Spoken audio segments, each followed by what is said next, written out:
ನಮಸ್ಕಾರ. HGA ಅಕಾಡೆಮಿಯ ಇಂದಿನ ಡೈಲಿ ಕರೆಂಟ್ ಅಫೇರ್ಸ್ ಸ್ಪ್ರಿಂಟ್ಗೆ ನಿಮ್ಮೆಲ್ಲರಿಗೂ ಆತ್ಮೀಯ ಸ್ವಾಗತ. ನಿಮ್ಮ ಪರೀಕ್ಷಾ ತಯಾರಿಯ ಓಟದಲ್ಲಿ ಜೊತೆಯಾಗಿ ಓಡಲು ನಾವು ಸಿದ್ಧ. ಮಾರ್ಕ್ ಟ್ವೇನ್ ಅವರ ಈ ಮಾತು ಎಷ್ಟು ಸತ್ಯ ಅಲ್ವಾ? ಯಶಸ್ಸಿನ ಪಯಣದಲ್ಲಿ ಮೊದಲ ಹೆಜ್ಜೆ ಇಡೋದೇ ಅತಿ ಮುಖ್ಯ. ಬನ್ನಿ, ಅದೇ ಸ್ಫೂರ್ತಿಯೊಂದಿಗೆ ಇವತ್ತಿನ ನಮ್ಮ ಜ್ಞಾನಯಾತ್ರೆಯನ್ನ ಶುರು ಮಾಡೋಣ. ಇವತ್ತಿನ ದಿನಾಂಕ ಏಪ್ರಿಲ್ 20, 2026. ನಿಮ್ಮ ತಯಾರಿ ಪಯಣದ ಮತ್ತೊಂದು ಮಹತ್ವದ ದಿನ. ಇಂದಿನ ವಿಷಯಗಳು ನಿಮ್ಮ ಪರೀಕ್ಷೆಗೆ ಹೇಗೆಲ್ಲ ಸಹಾಯ ಮಾಡಲಿವೆ ಅಂತ ನೋಡೋಣ. ಅದಕ್ಕೂ ಮುನ್ನ ನಮ್ಮ ಈ ಪ್ರಯತ್ನ ನಿಮ್ಗಿಷ್ಟ ಆಗ್ತಿದ್ರೆ ಮರೆಯದೇ ಈ ವಿಡಿಯೋಗೆ ಲೈಕ್ ಮಾಡಿ ಮತ್ತು HGA ಅಕಾಡೆಮಿ ಚಾನೆಲ್ಗೆ ಸಬ್ಸ್ಕ್ರೈಬ್ ಆಗಿ. ಹಾಗಾದ್ರೆ ಇವತ್ತು ನಾವೇನೇನು ತಿಳ್ಕೊಳ್ತೀವಿ? ಮೊದಲು ನಮ್ಮ ಕರ್ನಾಟಕದ ಪ್ರಮುಖ ಸುದ್ದಿಗಳ ಮೇಲೆ ಕಣ್ಣಾಡಿಸೋಣ. ನಂತರ ರಾಷ್ಟ್ರ ಮಟ್ಟದಲ್ಲಿ ಏನು ನಡೀತಿದೆ ಅಂತ ನೋಡೋಣ. ಆಮೇಲೆ ಜಾಗತಿಕ ವಿದ್ಯಮಾನಗಳ ಕಡೆ ಗಮನಹರಿಸಿ ಕೊನೆಯಲ್ಲಿ ವಿಜ್ಞಾನ ಮತ್ತು ತಂತ್ರಜ್ಞಾನದ ಕುತೂಹಲಕಾರಿ ಅಪ್ಡೇಟ್ಗಳನ್ನ ಚರ್ಚಿಸೋಣ. ರೆಡಿ ಇದ್ದೀರಾ? ಹಾಗಿದ್ರೆ ಲೆಟ್ ಸ್ಟಾರ್ಟ್. ಮೊದಲಿಗೆ ನಮ್ಮ ಕರ್ನಾಟಕ. ನಿಮಗೆ ಗೊತ್ತೇ ಇದೆ, ರಾಜ್ಯ ಮಟ್ಟದ ಯಾವುದೇ ಪರೀಕ್ಷೆಯಾಗಿರಲಿ ಸ್ಥಳೀಯ ವಿಷಯಗಳಿಗೆ ಸಿಕ್ಕಾಬಟ್ಟೆ ಪ್ರಾಮುಖ್ಯತೆ ಇರುತ್ತೆ. ಸೊ ಇಲ್ಲಿ ಸ್ವಲ್ಪ ಹೆಚ್ಚು ಗಮನ ಕೊಡೋಣ. ಒಂದು ಒಳ್ಳೆ ಸುದ್ದಿ. ಕರ್ನಾಟಕದ ಸಿರಿಧಾನ್ಯಗಳ ಕಣಜ ಅಂತಾನೆ ಫೇಮಸ್ ಆಗಿರೋ ನಮ್ಮ ರಾಯಚೂರು ಜಿಲ್ಲೆಯ ಸಿರಿಧಾನ್ಯಗಳಿಗೆ ಈಗ ಗ್ಲೋಬಲ್ ರೆಕಗ್ನಿಷನ್ ಸಿಕ್ಕಿದೆ. ಇದು ನಮ್ಮ ರಾಜ್ಯದ ಕೃಷಿ ಉತ್ಪನ್ನಗಳು ಅಂತಾರಾಷ್ಟ್ರೀಯ ಮಾರುಕಟ್ಟೆಯಲ್ಲಿ ಸದ್ದು ಮಾಡ್ತಿರೋದಕ್ಕೆ ಒಂದು ದೊಡ್ಡ ಸಾಕ್ಷಿ. ಹಾಗಾದ್ರೆ ಪರೀಕ್ಷೆಯಲ್ಲಿ ಪ್ರಶ್ನೆ ಹೀಗೆ ಬರ್ಬೋದು: ಇತ್ತೀಚೆಗೆ ಜಾಗತಿಕ ಮನ್ನಣೆ ಪಡೆದ ಕರ್ನಾಟಕದ ಸಿರಿಧಾನ್ಯಗಳ ಕಣಜ ಯಾವುದು? ಉತ್ತರ ಸಿಂಪಲ್: ರಾಯಚೂರು. ಇನ್ನೊಂದು ಹೆಮ್ಮೆಯ ವಿಚಾರ. 2026ರ ಭಾರತದ ಡಿಜಿಟಲ್ ಪೇಮೆಂಟ್ ಇಂಡೆಕ್ಸ್ನಲ್ಲಿ ನಮ್ಮ ಬೆಂಗಳೂರು ಮತ್ತೆ ನಂಬರ್ 1 ಸ್ಥಾನದಲ್ಲಿದೆ. ಇದು ನಮ್ಮ ಸಿಲಿಕಾನ್ ಸಿಟಿ ಟೆಕ್ನಾಲಜಿಯಲ್ಲಿ ಎಷ್ಟು ಮುಂದಿದೆ ಅನ್ನೋದನ್ನ ತೋರಿಸುತ್ತೆ ಅಲ್ವಾ? ಭಾರತದ ಡಿಜಿಟಲ್ ರಾಜಧಾನಿ ಅನ್ನೋ ಪಟ್ಟವನ್ನ ಇದು ಮತ್ತಷ್ಟು ಗಟ್ಟಿ ಮಾಡಿದೆ. ಸರಿ, ಈಗ ಕೆಲವು ಇಂಪಾರ್ಟೆಂಟ್ ಹೈಲೈಟ್ಸ್ ನೋಡೋಣ. ಫಸ್ಟ್, ಟೂರಿಸಂನಲ್ಲಿ ಹಂಪಿ ಪಕ್ಕದಲ್ಲಿರೋ ಆನೆಗುಂದಿ ಅತ್ಯುತ್ತಮ ಪ್ರವಾಸಿ ಗ್ರಾಮ ಪ್ರಶಸ್ತಿ ಪಡೆದಿದೆ. ನೆಕ್ಸ್ಟ್, ಅಪಾಯಿಂಟ್ಮೆಂಟ್ಸ್ನಲ್ಲಿ ರಾಜ್ಯದ ಹೊಸ ಮುಖ್ಯ ಮಾಹಿತಿ ಆಯುಕ್ತರಾಗಿ KV ರಮಣ ಅವರು ನೇಮಕ ಆಗಿದ್ದಾರೆ. ಮೂರನೇದಾಗಿ, ಇಂಡಸ್ಟ್ರಿಯಲ್ ಸೆಕ್ಟರ್ನಲ್ಲಿ ಕಲಬುರಗಿಯಲ್ಲಿ ಒಂದು ದೊಡ್ಡ ಟೆಕ್ಸ್ಟೈಲ್ ಪಾರ್ಕ್ ಸ್ಥಾಪಿಸಲು PM ಮಿತ್ರ ಸ್ಕೀಮ್ ಅಡಿಯಲ್ಲಿ ಗ್ರೀನ್ ಸಿಗ್ನಲ್ ಸಿಕ್ಕಿದೆ. ಇದರಿಂದ ಉದ್ಯೋಗ ಸೃಷ್ಟಿಗೆ ದೊಡ್ಡ ಬೂಸ್ಟ್ ಸಿಗಲಿದೆ. ಮತ್ತು ಕೊನೆಯದಾಗಿ, ಕಲ್ಚರಲ್ ಆಗಿ ನಮ್ಮ ಹೆಮ್ಮೆಯ ಯಕ್ಷಗಾನ ಕಲಾವಿದರಿಗೆ ಕೇಂದ್ರ ಸಂಗೀತ ನಾಟಕ ಅಕಾಡೆಮಿ ಗೌರವ ಲಭಿಸಿದೆ. ಒಂದ್ಕಡೆ ಅಭಿವೃದ್ಧಿ, ಇನ್ನೊಂದ್ ಕಡೆ ಪರಿಸರದ ಕಾಳಜಿ. ನೋಡಿ, state of India's birds report ಪ್ರಕಾರ ಬಳ್ಳಾರಿ ಸುತ್ತಮುತ್ತ ಕಾಣಸಿಗುವ ಗ್ರೇಟ್ ಇಂಡಿಯನ್ ಬಸ್ಟರ್ಡ್ ಪಕ್ಷಿ ಸಂತತಿ ಈಗ ಅಳಿವಿನಂಚಿನಲ್ಲಿದೆ. ಇದು ತುಂಬಾ ಗಂಭೀರವಾದ ವಿಷಯ.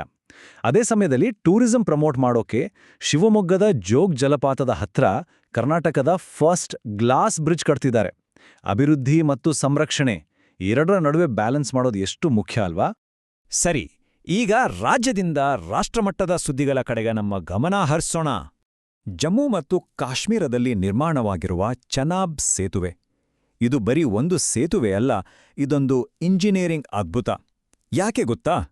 ಇದು ಪ್ರಪಂಚದಲ್ಲೇ ಅತಿ ಎತ್ತರದ ರೈಲ್ವೆ ಬ್ರಿಡ್ಜ್.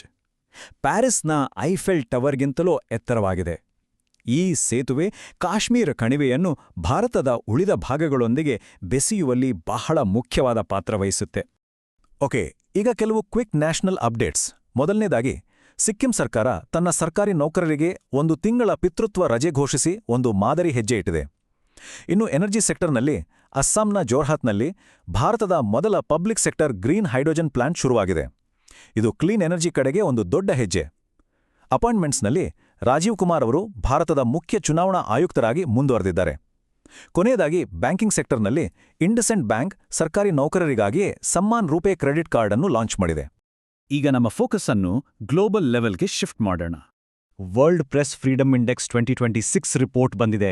ಇದರಲ್ಲಿ 180 ದೇಶಗಳ ಪಟ್ಟಿಯಲ್ಲಿ ಭಾರತ 159ನೇ ಸ್ಥಾನದಲ್ಲಿದೆ. ಈ ರ್ಯಾಂಕಿಂಗ್ ದೇಶದಲ್ಲಿ ಪತ್ರಿಕಾ ಸ್ವಾತಂತ್ರ್ಯಕ್ಕೆ ಸಂಬಂಧಿಸಿದಂತೆ ಕೆಲವು ಸವಾಲುಗಳಿವೆ ಅನ್ನೋದನ್ನು ಸೂಚಿಸುತ್ತೆ. ನಿಮಗೆ ಗೊತ್ತಿರಲಿ, ಈ ರಿಪೋರ್ಟ್ಸ್ ಮತ್ತು ಇಂಡೆಕ್ಸ್ಗಳ ಬಗ್ಗೆ ಪರೀಕ್ಷೆಗಳಲ್ಲಿ ಖಂಡಿತ ಪ್ರಶ್ನೆಗಳು ಬರ್ತವೆ. 2 ಪ್ರಮುಖ ಅಂತಾರಾಷ್ಟ್ರೀಯ ಅಪ್ಡೇಟ್ಸ್. 2026ರ G7 ಶೃಂಗಸಭೆಯನ್ನ ಕೆನಡಾ ಹೋಸ್ಟ್ ಮಾಡಲಿದೆ. ಹಾಗೆಯೇ IMF ಅಂದ್ರೆ ಅಂತಾರಾಷ್ಟ್ರೀಯ ಹಣಕಾಸು ನಿಧಿಯ ವ್ಯವಸ್ಥಾಪಕ ನಿರ್ದೇಶಕರಾಗಿ ಕ್ರಿಸ್ಟಲಿನಾ ಜಾರ್ಜಿವಾ ಅವರು 2ನೇ ಬಾರಿಗೆ ಮರು ನೇಮಕಗೊಂಡಿದ್ದಾರೆ. ಭಾರತದ ಗ್ಲೋಬಲ್ ರೋಲ್ ಬಗ್ಗೆ ನೋಡೋದಾದ್ರೆ, ಇತ್ತೀಚೆಗೆ ಇಸ್ರೇಲ್ ಹಮಾಸ್ ಸಂಘರ್ಷದ ಸಮಯದಲ್ಲಿ ಅಲ್ಲಿ ಸಿಲುಕಿದ್ದ ಭಾರತೀಯರನ್ನ ವಾಪಸ್ ಕರೆತರಲು ನಡೆಸಿದ ಆಪರೇಷನ್ಗೆ ಆಪರೇಷನ್ ಅಜಯ್ ಅಂತ ಹೆಸರಿಡಲಾಗಿತ್ತು. ಇನ್ನೊಂದು ಕಡೆ ನಮ್ಮ ಡಿಜಿಟಲ್ ಪವರ್ ನೋಡಿ, ಭಾರತದ UPI ಪೇಮೆಂಟ್ ಸಿಸ್ಟಮ್ ಅನ್ನು ಈಗ ಶ್ರೀಲಂಕಾ ಮತ್ತು ಮಾರಿಷಸ್ ದೇಶಗಳು ಕೂಡ ಅಳವಡಿಸಿಕೊಂಡಿದ್ದಾವೆ. ಇದು ನಿಜಕ್ಕೂ ಭಾರತದ ಡಿಜಿಟಲ್ ಡಿಪ್ಲೊಮಸಿಗೆ ಸಿಕ್ಕ ಗೆಲುವು. ಇತ್ತೀಚೆಗೆ ಸುದ್ದಿಯಲ್ಲಿದ್ದ ಈ ಬಾಂಬ್ ಸೈಕ್ಲೋನ್ ಅಂದ್ರೇನೋ? ಸಿಂಪಲ್ ಆಗಿ ಹೇಳೋದಾದ್ರೆ ಇದೊಂದು ಹವಾಮಾನದ ಸ್ಫೋಟ ಇದ್ದಾಗೆ. ಕೇವಲ 24 ಗಂಟೆಗಳಲ್ಲಿ ವಾಯುಭಾರ ಇದ್ದಕ್ಕಿದ್ದಂತೆ ಕುಸಿದು ಒಂದು ಸಾಮಾನ್ಯ ಚಂಡಮಾರುತ ಭಯಂಕರ ಶಕ್ತಿಶಾಲಿಯಾಗಿ ಬದಲಾಗುತ್ತೆ. ಅದಕ್ಕೆ ಇದನ್ನು ಬಾಂಬ್ ಸೈಕ್ಲೋನ್ ಅಂತ ಕರೀತಾರೆ.